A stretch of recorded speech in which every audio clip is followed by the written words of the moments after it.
আচ্ছা তাহলে দেখো আজকে তোমাদের ক্লাস ওয়ার্কে আছে বালতিটা কীভাবে করবো সবাই একবার দেখে নাও। হ্যাঁ, প্রথমে বালতিটা আঁকার জন্য আমাদের আসতে হবে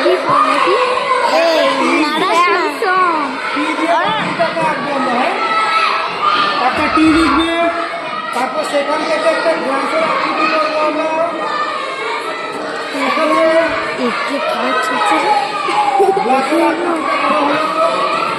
এইবার আমরা নাড়াস না দাগ করবো হলো। এইবার নিচে দাগ হবে, আবার উপরে দাগ হবে। কে ছোড়াছুড়ি করছে, বদমাইশি করবে না। তারপর দেখো এটা হলো বাইরে আমরা দাগ করবো। হেসে পড়ে যাচ্ছে মেয়েটা, আমার হাতে ব্যথা করছে। আমি পারবো না না না না না হলো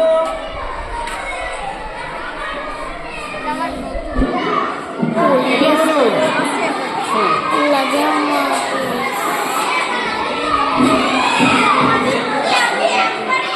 হলো। এবার বালতিটার হ্যান্ডেলটা আমরা এখানে তৈরি করবো।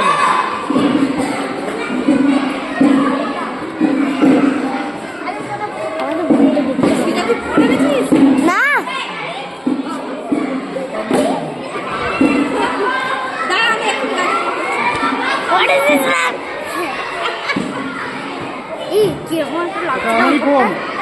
ওদের ক্লাসে বাড়িতে গিয়ে অনেকে বুঝতে পারে না, আমি আসলাম সেটার জন্য আমি দেখতে পাচ্ছি না তো ভালো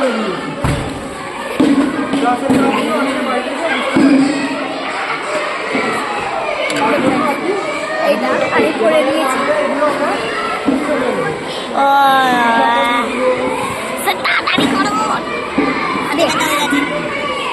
চুলটাকে তুলে দাও। হয়ে গেছে করছে। ওই নাড়াচ্ছিস কই? তাহলে দেখলে কিভাবে বালতিটা তৈরি হলো আমাদের। এবারে কালারটা কি, আমরা ভেতরে তো জল করবো, এখানে স্কাই কালারটাকে হালকা করে করবো। এদিক থেকে এদিকে সাদা দিয়ে এটার সঙ্গে আঙুল দিয়ে ঘষে এবার ব্লেন্ড করবো ভালো করে কালারটাকে। এবার আমরা 4 মাইন্ড যে রেড কালারটা আছে ওই কালারটাকে নিয়ে আমরা বালতিটা এইখানে এইভাবে টান করবো। আমি যেমন করছিলাম ওরকম করছি।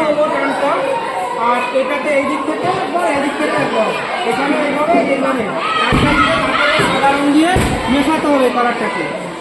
আর এই সাইডটা হবে, এই সাইডটা লাইট হবে, আর এটা তো এই স্কাই কালারটা হবে, এখানেও পিঙ্ক কালারটা হবে।